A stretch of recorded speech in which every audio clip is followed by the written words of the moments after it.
नमस्कार, मैं हूं अंकुर और आप देख रहे हैं सत्य हिंदी। अब देख लेते हैं अब तक की खबर। पंजाब में कांग्रेस को बीजेपी ने बड़ा झटका दिया है। आज पंजाब कांग्रेस के 5 नेता बीजेपी में केंद्रीय गृह मंत्री अमित शाह की मौजूदगी में शामिल हो गए हैं। इनमें पूर्व मंत्री राजकुमार वेरका, बलबीर सिंह सिद्धू, सुंदर श्याम अरोड़ा, गुरप्रीत सिंह कांगड़ और केवल सिंह ढिल्लों हैं। इन नेताओं ने आज बीजेपी का दामन थाम लिया है। कांग्रेस को ये झटका इतना बड़ा इसलिए है क्योंकि बीजेपी में शामिल होने वाले बलबीर सिंह सिद्धू मोहाली से 3 बार विधायक रहे हैं और पंजाब सरकार में स्वास्थ्य मंत्री थे, जबकि गुरप्रीत कांगड़ रामपुरा फूल से 3 बार विधायक रहे और राजस्व मंत्री भी थे। इसके अलावा वेरका भी 3 बार के विधायक हैं। पिछली सरकार में सामाजिक न्याय और अधिकारिता और अल्पसंख्यकों के मंत्री थे। वो मांझा क्षेत्र के एक प्रमुख दलित नेता भी हैं। वहीं होशियारपुर के पूर्व विधायक सुंदर श्याम अरोड़ा भी पिछली कांग्रेस सरकार में उद्योग और वाणिज्य मंत्री थे। बता दें, इससे पहले कांग्रेस के कद्दावर नेता और हिंदू चेहरा सुनील जाखड़ भाजपा का दामन थाम चुके हैं। बीजेपी ने उत्तर प्रदेश में 2 लोकसभा सीटों पर होने वाले उपचुनाव के लिए उम्मीदवारों के नामों का ऐलान शनिवार को कर दिया है। रामपुर सीट पर घनश्याम लोधी को टिकट दिया गया है, जबकि आजमगढ़ सीट पर जाने माने भोजपुरी कलाकार दिनेश लाल यादव उर्फ निरहुआ को उम्मीदवार बनाया गया है। इस बात की जोरदार चर्चा थी कि बीजेपी रामपुर सीट से केंद्रीय मंत्री मुख्तार अब्बास नकवी को टिकट दे सकती है, क्योंकि नकवी को इस बार बीजेपी ने राज्यसभा चुनाव में भी उम्मीदवार नहीं बनाया है, लेकिन उन्हें टिकट नहीं दिया गया है। उनका राज्यसभा का कार्यकाल समाप्त होने वाला है। बता दें, आजमगढ़ सीट समाजवादी पार्टी के अध्यक्ष अखिलेश यादव के विधायक चुने जाने की वजह से खाली हुई है, जबकि आजम खान ने उत्तर प्रदेश विधानसभा का सदस्य चुने जाने की वजह से रामपुर लोकसभा सीट से इस्तीफा दिया है। रूस और यूक्रेन युद्ध को लेकर अब भारत के पूर्व केंद्रीय मंत्री रविशंकर प्रसाद ने ऐसा दावा किया है जिस पर सवाल उठने लगे हैं। दरअसल रविशंकर प्रसाद ने कहा कि पीएम मोदी ने 3 घंटे तक रूस यूक्रेन युद्ध को पुतिन और जेलेंस्की से बात करके रुकवा दिया था, जिसके बाद भारत के छात्र वहां से निकाले जा सके। हालांकि उनका यह दावा लोगों को हजम नहीं हो रहा है, क्योंकि मार्च में जब ये सवाल भारतीय विदेश मंत्रालय के प्रवक्ता अरिंदम बागची से पूछा गया था तो उन्होंने कहा था ये तो सर के ऊपर से निकलने वाली बात है। बागची ने कहा था ये कहना बिल्कुल गलत है कि किसी ने बमबारी रुकवाई या हम इसमें कोऑर्डिनेट कर रहे थे। हालांकि कुछ मीडिया चैनल्स पर मोदी ने 6 घंटे तक युद्ध रुकवाया जैसी खबरें जमकर चलाई गई थी। उस वक्त 6 घंटे की बात कही जा रही थी और अब रविशंकर प्रसाद उसको 3 घंटे तक लेकर आ गए। कर्नाटक के श्रीरंगपट्टनम में जामा मस्जिद में पूजा करने के लिए विश्व हिंदू परिषद और बजरंग दल के 200 से अधिक कार्यकर्ता पहुंच गए। जब पुलिस द्वारा इनको रोका गया तो इन्होंने नारेबाजी की और मस्जिद में अंदर घुसने की कोशिश की। मार्च से पहले ही मांड्या जिले के कस्बे में सीआरपीसी की धारा 144 लागू कर दी गई थी। पूरे शहर में 500 से अधिक पुलिसकर्मियों को तैनात किया गया और प्रस्तावित मार्च के मार्ग पर 4 चेक पोस्ट लगाए गए हैं।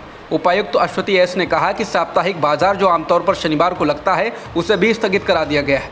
बता दें, नरेंद्र मोदी विचार मंच ने दावा किया है कि मस्जिद आला वास्तव में मंदिर था और वहां पूजा करने की अनुमति मांगी। उन्होंने आरोप लगाया कि मैसूर के शासक टीपू सुल्तान ने कथित तौर पर मंदिर को ध्वस्त कर दिया था और उस जगह पर मस्जिद का निर्माण करा दिया। इसके बाद हिंदू संगठनों ने मस्जिद में पूजा करने की अनुमति के लिए मस्जिद तक मार्च निकालने की योजना बनाई। उन्होंने वहां चल रहे मदरसे को निलंबित करने का भी आग्रह किया है। हालांकि इस मार्च की अनुमति नहीं दी गई। इसके बावजूद भी वीएचपी और बजरंग दल के कार्यकर्ताओं ने अभियान को नहीं रोकने का फैसला किया। कर्नाटक के श्रीरंगपट्टनम में मस्जिद के अंदर पूजा करने के लिए पहुंचे वीएचपी और बजरंग दल के कार्यकर्ताओं की वीडियो सोशल मीडिया पर वायरल है। ऐसे ही एक ट्वीट को रीट्वीट करते हुए एआईएमआईएम के नेता असदुद्दीन ओवैसी ने कहा है, श्री मोहन भागवत का जमीन पर असर देखिए।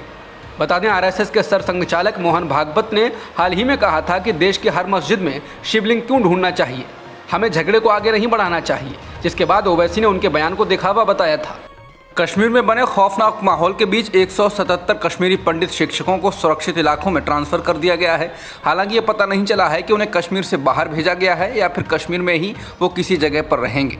बता दें कि बीते महीने बडगाम में राहुल भट्ट की हत्या के बाद से ही कश्मीरी पंडित उन्हें सुरक्षित इलाकों में भेजे जाने की मांग को लेकर लगातार आंदोलन कर रहे हैं। साल 2012 में कश्मीरी पंडितों को प्रधानमंत्री स्पेशल पैकेज के तहत कश्मीर में नौकरियां दी गई थीं। वर्तमान में कश्मीर घाटी में अलग अलग ज़िलों में 6000 कश्मीरी पंडित नौकरियां कर रहे हैं। घाटी में हो रही हत्याओं को लेकर वे लोग दहशत में हैं और उन्हें जम्मू ट्रांसफ़र किए जाने की मांग उठ रही है।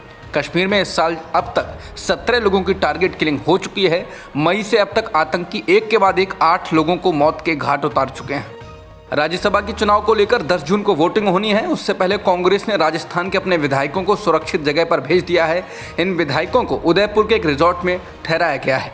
राजस्थान में कांग्रेस ने अपनी सभी विधायकों और मंत्रियों से शुक्रवार शाम तक उदयपुर के एक रिजॉर्ट में पहुंचने के लिए कहा था, लेकिन राजस्थान सरकार में सैनिक कल्याण मंत्री राजेंद्र गुढ़ा और 5 विधायक ऐसे हैं जो रिजॉर्ट में नहीं पहुंचे हैं। राजेंद्र गुढ़ा ने मुख्यमंत्री अशोक गहलोत पर हमला भी बोला है। उन्होंने कहा कि मुख्यमंत्री अशोक गहलोत बातें बहुत करते हैं, लेकिन ये बेहतर होगा कि बोलने के बजाय वो कभी बैठकर चिंतन करें।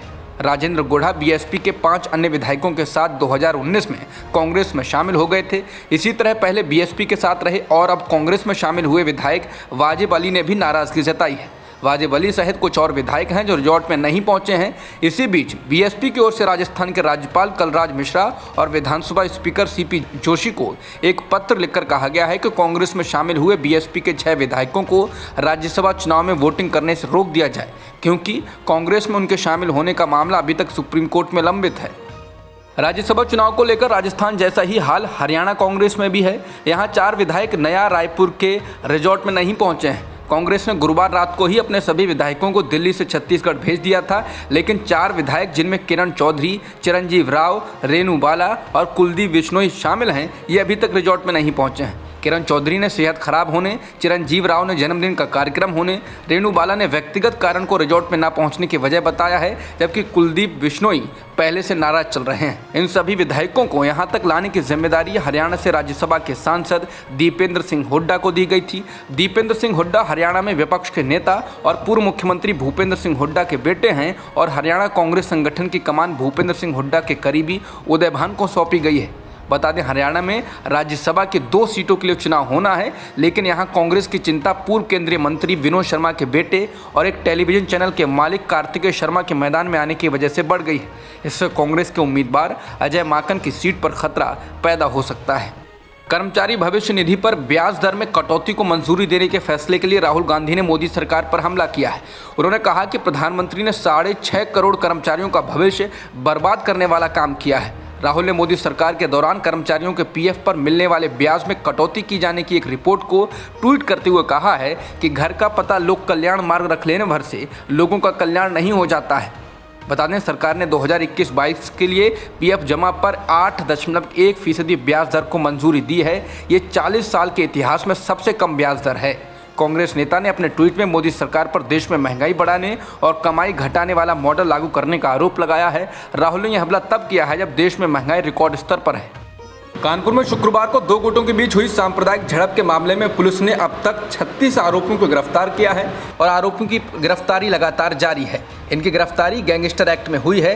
यह हिंसा उस दिन हुई जब राष्ट्रपति रामनाथ कोविंद, प्रधानमंत्री नरेंद्र मोदी, मुख्यमंत्री योगी आदित्यनाथ सहित तमाम बड़े नेता कानपुर में ही मौजूद थे। दरअसल शुक्रवार को कुछ मुस्लिम नेताओं ने शहर की परेड बाजार को जबरन बंद कराने की कोशिश की। उनकी नाराजगी बीजेपी की प्रवक्ता नूपुर शर्मा के द्वारा पैगंबर मोहम्मद पर की गई एक टिप्पणी को लेकर थी, लेकिन बाजार बंद कराने का दूसरे गुट ने विरोध किया और इसके बाद पत्थरबाजी शुरू हो गई।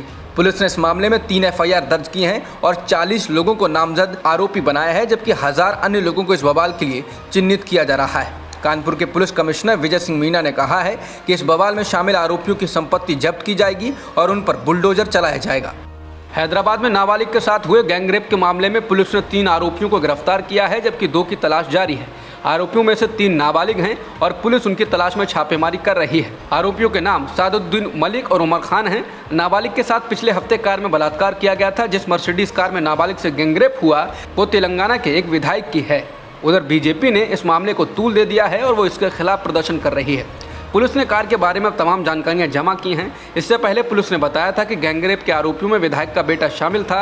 हालांकि विधायक के परिवार का दावा कुछ और है। विधायक के परिवार ने दावा किया कि आरोपी कार से नीचे उतर गया था और बलात्कार की घटना के वक्त वो कैफे में बैठा था। अब तक की खबरों में इतना ही। बाकी खबरों के लिए बने रह सकते हैं आप सत्य हिंदी.com।